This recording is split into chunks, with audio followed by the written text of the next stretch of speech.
Farmers today are facing rising costs, volatile markets, and extreme weather. The A Better Way to Farm podcast digs into strategies to help you take control of farm inputs and maximize profit so your farm can thrive for generations. Remember to take advantage of our free resources at abetterwaytofarm.com. Now, from America's Heartland, here's your host. Hey guys, Rod here at A Better Way to Farm, where we increase yields and improve profits. We're working our way through the 12 days of nutrients. Today is day 7. We're going to talk about sulfur. And sulfur is one of those nutrients that has been probably underapplied. And it's got a kind of an interesting story here as we've watched this play out throughout the last 10 years, 20 years. And so we're going to do some studying on it, and then we're going to gather up some thoughts to give you as a parting shot and give you something to think about. As we look into the sulfur here, guys, I start with the Midwest Handbook. Again, I really encourage you guys to get the Agronomy Handbook from Midwest Labs. And they talk about the fact that sulfur is rapidly becoming the 4th major plant food nutrient for crop production. It rivals nitrogen in protein synthesis and phosphorus in uptake by crops. In other words, it needs as much, or needs sulfur just as bad as it needs nitrogen to get the protein, and it needs about the same quantity of sulfur as it does phosphorus. The largest portion of the total sulfur in your soil is contained in the organic matter. Sulfur becomes available to the plant through bacterial oxidation of the organic matter, and it becomes available through atmospheric sulfur compounds and other reduced forms of sulfur. Plants will usually absorb sulfur as the sulfate ion, SO4, with a double negative charge. It is generally not retained in the soil to any great extent, as the sulfates, being soluble, tend to move with the soil water and are readily leached from the soil under conditions of high rainfall or irrigation, and this is especially true in regards to sandy soils. We know that the ratio of nitrogen to sulfur in the plant tissue is a good, reliable indicator of sulfur requirement. Sulfur deficiencies could show up in a buildup of non-protein nitrogen compounds, such as nitrates in the plant. This deficiency reduces the activity of the enzyme nitrate reductase in the plants, and we know that we need about 1 part sulfur for every 10 parts nitrogen. And what do they say the functions of sulfur are? To control the nitrate buildup in forage crops, to lower the pH of alkaline soils and thus increase the availability of other plant nutrients, to help control sulfur, calcium, and salt buildups in problem soils, and to help reclaim alkaline or saline soils. And so there's a lot of reasons they talk about here for this, and we believe, guys, that this nutrient is a major nutrient that has been majorly underapplied historically for the last several years, coming out of our fertilizer handbook that we like so much. Again, the main forms in the soil are inorganic sulfates and sulfur in organic matter. Because the plant roots absorb sulfur as the sulfate ion, again, SO4 negative 2 charge, organic sulfur must be mineralized into the sulfate form to become available. Atmospheric sulfur dioxide has been a major source of sulfur for crops, and annual amounts ranging up to 25 pounds of sulfur per acre had been deposited through precipitation on the land, with heavier amounts near industrial sites. As atmospheric emissions of sulfur dioxide are reduced by environmental controls, sulfur needs for crops must be supplied by supplemental fertilizer sources. And so these guys, and this book is not new, guys. This is, 20, 25 years since it was last published. I'm not sure what the published date is on this. 1982. And so, gee, many Christmas, it goes fast. So we're talking about something that was done nearly 40 years ago. They were already saying, hey guys, we're not getting enough sulfur out of the atmosphere, out of that rain. We're going to have to do something different. Of course, I like the Western book because they talk to us about what the symptoms look like. What are we looking for here in the way of deficiencies? And sulfur is a component of cysteine, which is a constituent of protein. Sulfur aids in the synthesis of oils. How do we know what do we look for? What are these visual deficiencies? Newer leaves turn yellowish green. Stems are smaller in diameter and are hard and woody. And although roots may be well developed and extensive, they are also usually smaller in diameter. The number one thing that we look for in that sulfur deficiency is that yellowing in the top, not the intervenal striping, but actual yellowing. Intervenal striping will actually just probably indicate manganese, be my first guess is what I'm looking at there. Working from the soil up with Donald Schrieffer here. He talks about the fact that sulfur is essential for the conversion of nitrogen into amino acids and that the linkage of these amino acids into complete proteins. When sulfur is low, the nitrates accumulate in the plant tissue instead of forming amino acids and protein.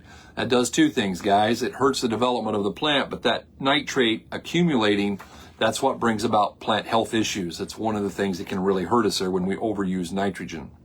Sulfur is not only necessary for the conversion of nitrogen into amino acids, but it is also a constituent of the two sulfur-bearing amino acids, cysteine and methionine. These two sulfur-bearing amino acids are essential to all animal life, and their presence determines the biological value of a protein. An animal cannot live very long without these two sulfur-bearing amino acids. Alfalfa contains the amino acids. When the alfalfa is grown in sulfur-deficient soils, it will become deficient in those amino acids, resulting in the lowering of the biological value of its protein. Many plants produce proteins that contain neither of the two essential sulfur-bearing amino acids, and these plants have a low biological protein value and must be supplemented when they are fed to animals. Sulfur is necessary for the formation of chlorophyll and the rate of photosynthesis. Plants with enough sulfur have an exceptionally dark green coloration that can almost be called a sulfur trademark. Sulfur is a part of the defense mechanism of plants. Low sulfur will invite the invasion of insects and disease in crops. Guys, we want plant health, we have to do everything, and just doing NPK is not the answer. And we know that being deficient in sulfur really invites disease in, because then we end up with a lot of nitrate concentration in the plant, and then all of a sudden now we have a problem. Working lastly for today, we're only going to get into this last book from Hands-On Agronomy. And let me say this, guys, as we start looking at how are we going to apply that sulfur, we like some kind of a sulfate. I like potassium thiosulfate. That's a liquid product that can be banded or in the right quality, can be put even in the seed trench, but it has to be the exact right quality in order to make that happen. We also are a big fan of gypsum, that calcium sulfate product, if it's a mined product or a very pure product. I talked to a guy today, and he was applying a product that had 68,000 parts per million aluminum in it. It was a byproduct. It was very, very cheap. 68,000 parts per million, guys, is a lot. And someone has said, well, it really isn't that much and it really won't hurt you. And here's my question. When you get aluminum or arsenic or cadmium in your soil, what's your plan to remove it? And let's not lose sight of the fact, guys, that we already have a lot of aluminum in our soil. It is actually, as I understand it, the most prevalent of all of the metals in our soil, and we have lots and lots of aluminum. It is not a plant essential nutrient, but it does tie up a lot of things. And so we want to make sure what we're putting on is pure quality. And those byproducts, guys, I'm not opposed to using them, but I want to see the sample. And I don't care about the NPK or the calcium or the sulfur. Well, I do, but what I really want to see, the analysis that I want to see, is what are all the heavy metals? What do those look like? And until I get a look at those, I'm not interested in using those products at any cost, even and including free, because sometimes they're bad enough that somebody's paying someone to haul them away, and then they got to figure out what to do with it. As we look into the book here, it says if we put sulfur on high magnesium soil, we can reduce the magnesium, provided there's already sufficient calcium present. Yes, I talked about this yesterday, but sometimes I have to repeat ourselves because why? Because there's a relationship between calcium and sulfur. And in order for sulfur and magnesium, and if we're going to lower the magnesium, which sometimes we need to do, we talked about that yesterday, and then all of a sudden we have to do that, but in order to lower it, there has to be adequate calcium present, and then we put on the sulfate, and all of a sudden we can start making some strides towards making things work better for us. It's interesting because he talks about some things here about the university, and this is not me talking, this is Neil. You're going to hear some things that are not flattering. Unfortunately, I fear that they are true. Universities are actually on record in several states saying that farmers don't need that much sulfur on corn. Our work shows that sulfur is one of the most underrated nutrients in farming. And I'm going to wrap this up here just in a little bit. When I do that, I'm going to talk about that some were saying don't use it. Now we're getting a lot of people saying do use it, and they're coming back and giving bad information as to how much and when to use that. The use of ammonium sulfate when the calcium saturation is above 60% means taking out magnesium at the same time and a better control of the excesses. Again, sulfur, magnesium, and calcium working together, and things work together in our favor if we do them correct. NO3, which is nitrate, is an anion with a negative charge. Chloride also has a negative charge. Sulfate, SO4, has a double negative charge, as we talked about. What does that mean? It's stronger, more difficult to dislodge from the soil. So the chloride leaves the soil easy. Nitrate makes an easier exit, and sulfate stays around longer, and that's good because we want it to stay put. This chapter is called The Sulfur Connection. I want to encourage you guys, get this book and read it. Hands-on agronomy is your friend. But I think this is really important. When I first started work as a consultant in 1973, the lab and my mentor, Dr. William A. Albrecht, taught about the importance of sulfur. As a consequence, from the beginning of our work with soil fertility, sulfur was always tested right along with phosphorus, potassium, calcium, and magnesium. It was always considered by Albrecht, and has been for years, the point being that long before I even got started, there was already a good track record on sulfur testing. There may be some laboratories that aren't sure about the accuracy of sulfur tests they can run. But even in 73, we could be sure because of the instruction by the few who knew from experience. And here's the line. Perhaps if the authorities, and that was in quotation mark, perhaps if the authorities on fertility spent more time in the field working with sulfur instead of quoting other authorities, production would not be so hindered by the dissemination of improper information about this extremely important and much needed nutrient. Guys, there is so much of that goes on in the world today.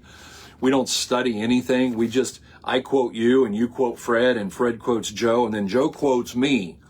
And so all of a sudden we're using this circular reasoning and nobody steps out and says, hey, what about this? And one of the things that we have done, and I think most of you guys know this, we've ran over 1,000 different test plots. We have done testing of products from San Antonio, Texas, up into Wisconsin, from out in Wyoming, all the way out into Pennsylvania and everywhere in between. Guys, we have tested products. We have our own planter that we have pulled thousands and thousands and thousands of miles. And we have planted plots, and we have looked at what micronutrients do and what some of the plant growth regulators do and how different starters compare. And one of the things that we were always interested in was what happens when we use the right form, the right amount of sulfur in the right place. And the answer is you get that fifth R that you're really looking for, which is the right result. He goes on to say that the fact is sulfate is needed for growing plants just as badly and in the same amounts as phosphate. Yet farmers put on far more phosphate than sulfate. Furthermore, phosphate is more stable than sulfate in the soil. And when the two compete for absorption, sulfate is the loser, especially when the phosphate levels are very high. Here we are again with a competition between two nutrients going into the plant, and we can overwhelm one with the other. Another good reason, guys, that we don't want to have those P1 tests really high. You guys have heard me talk about the fact that I've looked at P1 tests that were 50, 60, 80, 85. And I believe strongly at 85, you need to quit. I think anything above 50, it's time to stop. Your recommendation should say stop it. Why?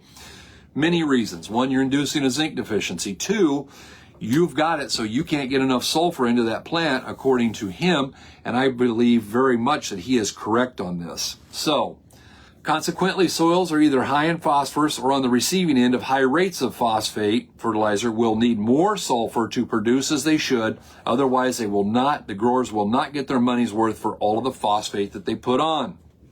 Over-fertilization of one nutrient always leads to the need of a lot of fertilization of other nutrients. And it's important to understand how these interact and what we need. Guys, a lot of what we do here, I had a guy was talking with Karen on Facebook, and he was talking about, well, you're not giving us any concrete things we can do to cut our cost. Sometimes what we're going to talk about is spending the exact same amount of money, but we're going to talk about doing it in a different fashion. We're going to redirect dollars. For instance, if your P1 tests are outrageous, you need to stop applying phosphorus and put that money towards zinc and sulfur and some of the other things that you need. If you've put way too much nitrogen on, it's really time to redirect and talk about correcting all of the things that we messed up by the overuse of the nitrogen fertilizer. So he says, just what does sulfur do in crops? Well, for one thing, when present in adequate amounts, it helps the seedling survive in cool, moist soils. Oh gee, any of you out there planting just, like before 65 degree soil temperature? I'm guessing probably yes. Consider this for early planted crops such as cotton and corn, and for conservation tillage fields. Adequate sulfur also helps provide more rapid root development during the early periods of growth. I've seen up to 50% more root development in the same fields that had adequate sulfate on wheat. Oh guys, it's simple. Figure out how life works and get on the right side of it. Some say 90% of the phosphate can be used by the time the corn completes tasseling, and 10% afterwards, and that's probably not too far off. But with sulfur, it's the other way around. 10% of the sulfur will be used by the time the corn tassels, and 90% afterwards. We have that big need for the negatively charged cations, nitrogen, boron, and sulfur. Well, they're not all cations, but those negatively charged nutrients, we have that big need for those after tasseling. That's why multiple shots are a really good idea. The objective is to have the phosphate on the scene early and the sulfur into place in the sulfate form later. The yellow striping that designates a lack of sulfur is often confused with a magnesium deficiency in corn. Magnesium deficiency causes those strips in the veins and a purplish color on the bottom side of the plant. A phosphorus deficiency would have the top of the leaf looking purple. And please note that sulfur is required in higher amounts than calcium and magnesium. And plants need sulfur to make protein, to craft the chlorophyll, to fabricate enzymes and vitamins. And so there's a lot of things that sulfur does, and we want to make sure that we are doing everything we can to give that plant all of the nutrition that it needs, not just a lot of one thing, but the right balance of everything that it does.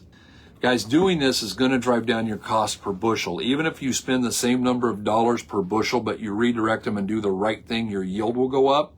And what we're really about is lowering that cost per bushel of production, and that's really important. Although sulfur occurs in the soil as a sulfate ion, the major source for sulfur is humus. The higher the humus content, the less likely to need sulfur. Therefore, the humus level and the rate of its increase or destruction is an index to sulfur availability. The bottom line remains the same. Overuse of nitrogen will burn out the humus supply and will destroy the sulfur storage system. Guys, too much nitrogen just keeps coming back on us over and over and over again.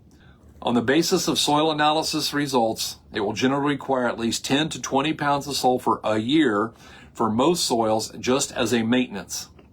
Along with nitrogen and boron, sulfur has to be added to the soil on a regular basis. A few numbers may be of possible interest. Grain sorghum, in order to avoid a deficiency, takes 34 pounds of sulfur for 180 bushel yield. In turn, 60 bushels of soybeans takes 27 pounds, and a 75 bushel wheat harvest only takes 17. But we need to know those numbers, and if you're growing milo or grain sorghum, guys, you have a huge sulfur need out there, and we want to make sure we're meeting that so that we can get the maximum yield. And it's not more nitrogen. Oftentimes it's less nitrogen and more of what we need, and we need more sulfur. He's talking about working with wheat growers over in Germany, and the fact of the matter was that to have that wheat over there, that the two things that were really hurting them were sulfur and manganese, and magnesium is a secondary element generally supplied by dolomite limestone, magnesium sulfate, or other fertilizers. But the fact is, guys, that wheat is going to show a tremendous yield increase when we provide the right amount of sulfur. Yes, it's not near like it is for milo or corn or even soybeans, but we still have to have it in the right amount. In addition, and here we are tying it into another nutrient. In addition, low sulfur levels can cause less manganese to be available to the crop. Also, very high organic matter, 6% or above, or very low organic matter, less than 2%, can restrict manganese availability. Obviously, he's trying to educate us on manganese here, but the fact of the matter is, guys, having adequate sulfur is really important. And too much phosphorus or too much nitrogen, make sure that we don't. Not having adequate sulfur means that we don't get protein that we should get. It means that nitrate builds up in the plant. That leads to plant health issues. And it also means that we're going to be short on manganese, even if we have enough in the soil, which most of us probably don't. We'll talk about that on another day. But the fact of the matter is, guys, having all of these nutrients in the right amount is really important. We've been doing this for 32 years, as you guys know.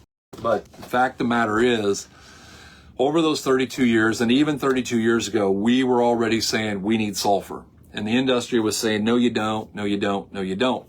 And we were putting on lots of nitrogen, lots of phosphorus, and lots of potassium. And we used to get sulfur and boron free out of acid rain. But guys, the 70s called, and they're not here anymore. The music's gone, the cars are gone, and now we're stuck in 2024. Also, what is gone is free nutrients. No more boron, no more sulfur coming out of the rain. And so we're going to have to apply it. You heard Neil talk about the fact that as a minimum, everybody talks about a maintenance program. Well, the maintenance program for sulfur, according to these guys, is about 20 pounds to the acre per year. And so if we're going to apply that, then we got to be looking at how we're going to do that. Obviously, we're going to be saying, please use a sulfate, use a potassium sulfate, a dry, 0050 or 5217. Feel free to use an ammonium sulfate, 120024. Use ammonium thiosulfate, the liquid, 120026. Feel free to do whatever it is that you're going to do. But I really want to encourage you guys, potassium thiosulfate, a liquid you can ban. Great product, 002517. All of those are good choices. If you need K, I really like the potassium sulfate product. We don't sell it, but I think if I'm going to broadcast something, that's the one that I'm going to be looking for. As I said, 32 years ago, people were saying no. 20 years ago, they were saying no. And I knew that I'd been vindicated because it must be true if I read it in a farm magazine. And I think it was either 1 or 2 years ago, we started seeing the farm magazines talking about sulfur. I'd like to welcome them to the party 31 years late, but thanks for coming. We appreciate you there. So as we start looking at this, but what did they do? Now I'm seeing the agronomists come out and they're all saying a different number, but they're all just saying carte blanche. Well, you just put on 25 pounds. Well, just put 35 pounds on every acre. Just put 45 pounds on every acre. Might I make a suggestion? My suggestion would be take the soil test. Let's take a soil test and do exactly what it says. Now, sometimes you may need to do a little extra because let's not forget about some things like the carbon to nitrogen to sulfur ratio, 100 parts carbon, 10 parts nitrogen, 1 part sulfur. And remember that plants eat at the second table.